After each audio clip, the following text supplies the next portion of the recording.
पिछले वीडियो में हम लोगों ने पढ़ा है इंग्लिश ग्रामर के बारे में। इंग्लिश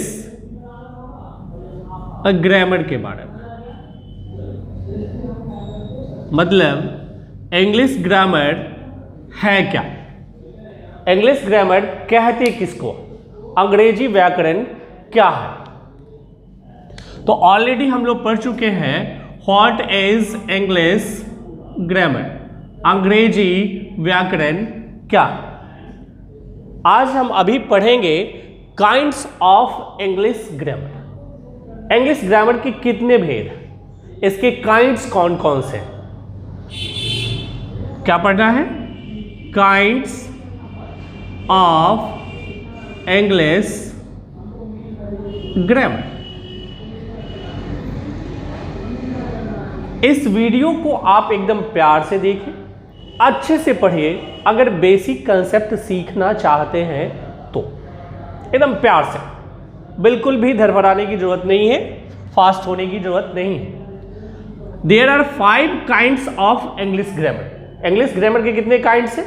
5। कितने काइंड्स हैं? 5। There are 5 kinds of English grammar.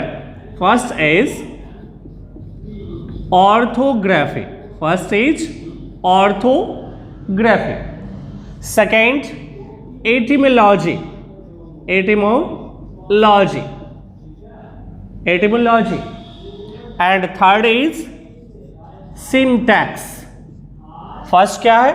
Orthography, second is etymology, third is syntax, and fourth prosody, prosody, and fifth is punctuation, punctuation। ये सब आप बचपन में पढ़े भी होंगे, याद भी होगा, शायद नहीं भी होगा, सीख लें हम लोग। ऑर्थोग्राफी याद कीजिए, इन हिंदी इसको कहते हैं वर्ण विचार। क्या कहते हैं? वर्ण विचार। एटिमोलॉजी, ये भी नाम आप लोगों ने सुना होगा। वर्ण है तो स्वभावतः आगे जो है वो शब्द होगा, यानी शब्द विचार। उसके बाद है ये वर्ण विचार हो गया, ये शब्द विचार हो गया। सिंटैक्स काफी इंपॉर्टेंट है, इसमें हम लोग पढ़ते हैं वाक्य विचार। हिंदी में इसको कहते हैं वाक्य विचार, यानी सेंटेंस के बारे में पढ़ते हैं।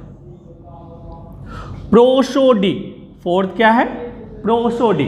इसको कहते हैं हम लोग छंद विचार। क्या कहते हैं? छंद विचार। और पंक्चुएशन, इसको कहते हैं चिन्ह विचार, चिन्ह विचार।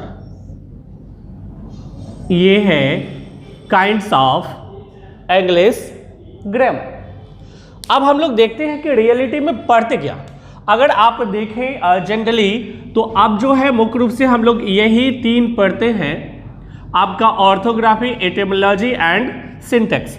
और ये दोनों मिलाकर के बहुत जगह घरों पे आप कह सकते हैं वो सारी चीज जो सिंबॉलिक हो, जो क्या हो? सिंबॉलिक हो, जिसमें हम सिंबल्स के बारे में पढ़ते हैं, सिंबॉलिक्स हो, उसको हम कह लेते हैं प्रोसोडी और पंक्चुएशन, यानी छंद विचार और चिन्ह विचार। सिंबल्स के बारे में, जैसे आप कोई भी चीज लेते हैं, कॉमा है, फुल स्टॉप है, एक्सक्लेमेशन है, क्वेश्चन मार्क है, या जो भी चीज आप पढ़ते हैं, यानी सिंबल्स के बारे में आप जो पढ़ते हैं वो किस में पढ़ते हैं? इन दोनों में मेनली। अब हम बात करते हैं ऑर्थोग्राफी, एटिमोलॉजी और सिंटैक्स के। ये दोनों फिनिश्ड है, हम लोग बाद में पढ़ेंगे। ऑर्थोग्राफी, एटिमोलॉजी और सिंटैक्स। ऑर्थोग्राफी वर्ण, और आपको पता है कि ऑर्थोग्राफी में मुख्य रूप से हम वर्ण से जुड़ी हुई चीजें पढ़ते हैं, जो आपने हिंदी में सुना होगा वर्णमाला, वर्णमाला। और इंग्लिश में हम उसको क्या कहते हैं? Alphabet, alphabet. तो हम ऑर्थोग्राफी में किसके बारे में पढ़ते हैं बहादुर सर? अल्फाबेट के बारे में, मुख्य रूप से अल्फाबेट। और अल्फाबेट जो है, there are 2 types of alphabet generally आपको पता ही है जब हम ए से जेड तक लिखते हैं, ए टू जेड तक हम जब लिखते हैं तो इसको दो भागों में बांटते हैं हम, एक है वॉवेल और दूसरा है कॉन्सोनेंट। एक क्या है? वॉवेल और दूसरा है कॉन्सोनेंट। एक जो है वॉवेल और कॉन्सोनेंट के बारे में पढ़ते हैं, ए, ई, आई, ओ, यू और रेस्ट ऑफ रिमेनिंग, रेस्ट जो है इसमें हम लोग इन सारी चीजों को डीप में पढ़ेंगे बाद में। ऑर्थोग्राफी आपके सामने में, यानी हम लोग सबसे पहले अल्फाबेट्स के बारे में जानते हैं, यानी वॉवेल और कॉन्सोनेंट के बारे में जानते हैं। इसमें भी सेमी वॉवेल्स आते हैं, ये सारे टर्म्स हैं जो हम लोग पढ़ेंगे। सेकेंड है इटिमोलॉजी, यानी शब्द विचार, शब्द यानी वर्ड्स। हम इसमें पढ़ते हैं वर्ड्स के बारे में, और हम सबको पता है कि वर्ण से ही शब्द बना, यानी अल्फाबेट का जो ग्रुप होता है उसी को हम क्या कहते हैं? वर्ड्स कहते हैं। यानी ऑर्थो के बाद ही एटिमोलॉजी बना। क्लियर है? आपको पता है वर्ड्स के बारे में हम एक सिंपल वे में लिख सकते हैं कि अ लेटर, कभी कभी एक लेटर भी कंप्लीट वर्ड का मीनिंग दे जाता है। जैसे आप देख सकते हैं ए और आई, दो एक ऐसा अल्फाबेटिकल लेटर है जो अपने आप में कंप्लीट मीनिंग देता। ए किसी भी चीज में आप लगाते हैं, ए एक कंप्लीट मीनिंग देता। दिस इज अ कैट, ए वहां पे ए एक कंप्लीट मीनिंग देता है, ए एक। और आई यानी मैं, ये एक कंप्लीट मीनिंग देता है। आप ए से जेड तक के जितने भी अल्फाबेट्स, जितने भी लेटर्स हैं, उस सारे लेटर्स में ये दो जो है, एक ए और दूसरा आई, कौन कौन सा कहा मैंने? ए और आई, ये दो ऐसा लेटर है जो अपने आप में लेटर होते हुए भी कंप्लीट वर्ड का मीनिंग प्रोवाइड करता है। तो अ लेटर और a group of letters, group of letters, क्या कहा? a letter or a group of letters give the complete meaning, give the complete meaning is called word। एक simple भाषा, English को आप सिंपल समझने की कोशिश करें, ग्रामर को तो आप इजीली समझ जाएंगे, ज्यादा सोचने की जरूरत नहीं है। देखिए, आ लेटर कोई लेटर है, जैसे ए और आई मैंने बताया आपको, और यानी या अ ग्रुप ऑफ लेटर्स, जो लेटर का ग्रुप हो, वर्णों का समूह हो। गिव द कंप्लीट मीनिंग, जो क्या देता हो? एक कंप्लीट मीनिंग देता हो, कंप्लीट सेंस प्रोवाइड करता हो। Give the complete meaning, complete sense is called word, उसे हम शब्द कहते हैं। यानी वर्णों के सार्थक समूह को शब्द कहते हैं। क्या कहा? वर्णों के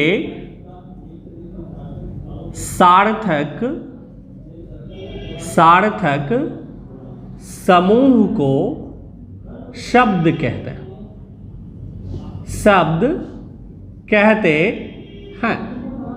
क्या हो गया? वर्णों के सार्थक समूह को शब्द कहते हैं। क्लियर हो गया? अब यहां पे ध्यान दे दीजिए, जितने भी है, जैसे कोई भी हम बनाते हैं, जैसे अगर ए और आई ही है तो हम बना सकते हैं A for Avinash, check it, AVINASH। बहुत सारे लेटर्स हैं यहां पे, यानी ग्रुप ऑफ लेटर्स। क्या बन गया यहां पे? वर्ड बन गया। और अविनाश एक कंप्लीट मीनिंग प्रोवाइड करता है, कंप्लीट मीनिंग देता है। तो ये हो गया। अब आई से ही अगर हम लेके देखते हैं, I for ideal, IDEAL, ideal. Ideal यानी आदर्श, ये कंप्लीट मीनिंग देता। तो हम क्लियर हो चुके हैं यहाँ पे। इन सारी चीज़ों को डीप में हम 1 बाय 1 करके पढ़ेंगे, लेकिन यहाँ अभी जो हम काइंड्स पढ़ रहे हैं उसमें किस में क्या पढ़ना है उसकी चर्चा कर रहे हैं। तो अब यहाँ पे आपने ऑर्थोग्राफी में भी क्लियर हो रहा है, अल्फ़ाबेट और अल्फ़ाबेट में वॉवेल और कॉन्सोनेंट के बारे में पढ़ते हैं, और एटिमोलॉजी में वर्ड के बारे में यानी वर्ड्स के बारे में जो आपको यहाँ पे डिफाइन कर दिया गया है। अ लेटर और a group of letters give the complete meaning is called word. अब यहां पे बचा आपको सिंटेक्स। सिंटेक्स यानी वाक्य विचार। वाक्य, इसको गौर से आप देखें तो आपको पता है वाक्य इट मीन्स व्हाट, सेंटेंस, यानी वाक्य इट मीन्स सेंटेंस, यानी मेकिंग सेंटेंस जो है हम सीखते हैं सिंटेक्स में। क्या सीखते हैं? Making sentence. मेकिंग सेंटेंस के बारे में सीखते हैं हम किस में? सिंटेक्स। सिंटेक्स में हम क्या सीखते हैं? मेकिंग सेंटेंस, वाक्य बनाना, कि हम कैसे सेंटेंस बेहतरीन तरीके से बना सकें। तो सेंटेंस यानी वाक्य। अब एक यहां पे देखिए, पढ़े हो शब्द के बारे में कि वर्णों के सार्थक समूह को शब्द कहते हैं। क्लियर है? सेम चीज है यहां पे। जिस तरह से वर्णों के सार्थक समूह को शब्द कहते हैं, वैसे ही शब्दों के सार्थक समूह को वाक्य कहते हैं। क्या कहा मैंने? शब्दों के सार्थक समूह को वाक्य कहते हैं। क्या कहते हैं? देखिए, शब्दों के सार्थक समूह को वाक्य कहते हैं। वाक्य कहते हैं। क्लियर हुआ? अब गौर से देखिए आप, शब्दों के सार्थक समूह, यानी शब्द जो है उसका समूह कैसा होना चाहिए? सार्थक होना चाहिए, यानी मीनिंगफुल ग्रुप ऑफ वर्ड्स। यानी शब्दों का कैसा समूह? जो सार्थक हो, जो एक सही मतलब देता हो, उसको हम क्या कहते हैं? वाक्य, सेंटेंस। तो हम यहाँ पे, और कभी कभी एक चीज और भी होता है जो मैंने ऊपर भी डिफाइन किया था लेटर को लेकर के, वैसे ही नीचे भी आप अगर आप सोचें तो वो क्लियरली है कि कभी कभी एक शब्द ही जो है कंप्लीट सेंटेंस बना देता है। आप सोचेंगे ये कैसे हो सकता है? पॉसिबल ही नहीं, जब बिल्कुल पॉसिबल है। जैसे कोई जा रहा हो और आप कहते हैं रुको। रुको, ये शब्द जो है अपने आप में कंप्लीट मीनिंग को दर्शा देता है। भाई कहीं मत जाओ, रुक जाओ, चलो। और ये एक शब्द है और आप जस्टिफाई कर देते हैं कि नहीं भाई चलो। कोई चीज मांगता है और आप कहते हैं नहीं। तो यहां पे कभी कभी कहने की एक चीज ही जो है, एक शब्द ही जो है कंप्लीट वाक्य के मीनिंग को समझा देता है। तो हम ये भी कह सकते हैं सेंटेंस यहां बनाने के तौर पे, अ वर्ड और a group of words give the complete a meaning is called sentence. Is called sentence. It means syntax. देखिए यहां पे क्लियर है भाई। A word यानी वैसा शब्द, या a group of words शब्दों का समूह, गिव द कंप्लीट मीनिंग जो क्या देता हो बहादुर? कंप्लीट मीनिंग देता हो, कंप्लीट सेंस प्रोवाइड करता हो, एक सेंस देता हो समझने में, उसको हम क्या कहते हैं? सेंटेंस कहते हैं, वाक्य कहते हैं। आप कोई भी ले सकते हैं। जैसे अभी हम लिख सकते हैं आई एम रीडिंग, मैं पढ़ रहा हूं। तो ये शब्दों का समूह, आई एक वर्ड है, एम वर्ड है और रीडिंग भी वर्ड है, और सारे वर्ड्स जो है एक प्रॉपरली अरेंज हो जाते हैं तो ये आपको क्या दे देते हैं, कंप्लीट मीनिंग दे देते हैं, कंप्लीट मीनिंग प्रोवाइड कर देते हैं। आप ध्यान रखिएगा, हमेशा सार्थक समूह होना चाहिए, कंप्लीट मीनिंग होना चाहिए। अगर कंप्लीट मीनिंग नहीं हुआ तो वो सेंटेंस नहीं कहलाए। अब हम आई कहीं लिख दिए, रीडिंग कहीं लिख दिए, एम कहीं लिख दिए और कुछ भी reading M I, what is this, nothing. तो हमेशा ध्यान रखना है कि वो एक कैसा सेंटेंस होना चाहिए, सार्थक होना चाहिए, मतलब प्रॉपर सेंटेंस होना चाहिए। मुझे उम्मीद है कि आप इस कंसेप्ट को इजीली समझ गए होंगे, आसानी से, कहीं कोई कंफ्यूजन नहीं हुआ होगा। पहला क्या पढ़े, इंग्लिश ग्रामर जो है उसको, कि इंग्लिश ग्रामर है क्या, तो मैंने पहले ही पिछले वीडियो में बताया है उसको अच्छी तरीके से कि English grammar teaches us how to read, write and speak English language correctly. I have taught you already in a previous video. अब आपको यहाँ इस वीडियो में मैंने बताया है कि काइंड्स ऑफ इंग्लिश ग्रामर के काइंड्स क्या हैं, जो आपको 5 भागों में बांट के मैंने बताया है, ऑर्थोग्राफी, एटिमोलॉजी, सिंटैक्स, प्रोसोडी और पंक्चुएशन। प्रोसोडी और पंक्चुएशन के बारे में मैंने पहले ही बताया है कि एक सिंबॉलिक टर्म है, सिंबल्स के बारे में, सिंबॉलिक टर्म है, सिंबल्स के बारे में पढ़ते हैं। जैसे आपको कॉमा है, इन्वर्टेड कॉमा है, एक्सक्लामेशन है, फुल स्टॉप है, एटसेट्रा, जो भी चीज़ है, सेमीकोलन में जितनी भी चीज़ें हैं सिंबॉलिक टर्म में, ये दोनों में हम लोग पढ़ते हैं। और इस तीनों की चर्चा अभी जस्ट हम लोगों ने किया ही है, हम लोगों ने सीखा ही है। ऑर्थोग्राफी अल्फाबेट पढ़ाता है, एटिमोलॉजी वर्ड्स के बारे में सिखाता है, और सेंटेंस मेकिंग सेंटेंस के बारे में सिखाता है। मुझे उम्मीद है कि आप सब इसे बहुत आसानी से सीख गए होंगे।